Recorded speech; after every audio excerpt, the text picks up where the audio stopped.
Ever wondered what the S&P 500 actually means?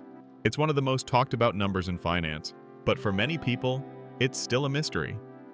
Whether you're just getting started with investing or trying to make sense of the stock market, understanding the S&P 500 is one of the best places to begin. So, let's start with the basics. The S&P 500, short for Standard & Poor's 500, is a stock market index. That simply means it's a group of stocks bundled together to give us a general picture of how the market is doing. Specifically, it tracks 500 of the largest publicly traded companies in the United States. These companies are selected by a committee and must meet specific criteria, including consistent profitability, market capitalization, and public float.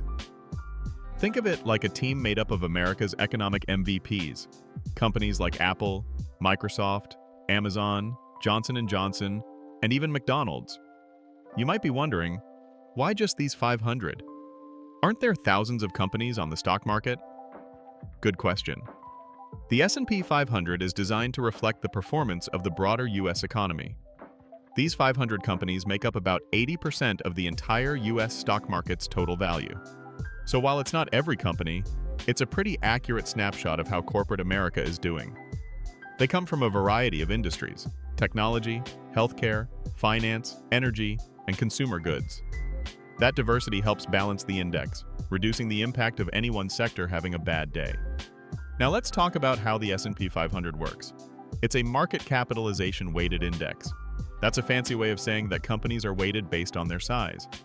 So Apple, being a massive company, has a bigger influence on the index than, say, a smaller company like Etsy, even if they're both in the 500.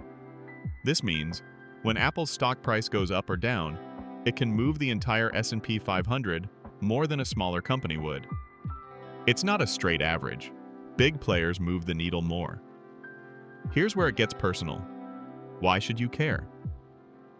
The S&P 500 is often used as a benchmark.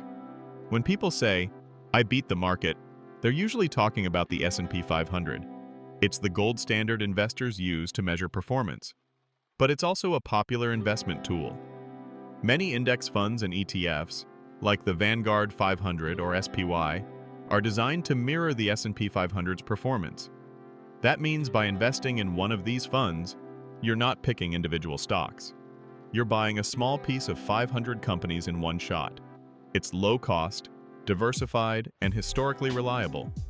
That's why financial advisors often recommend it as a starting point for beginners.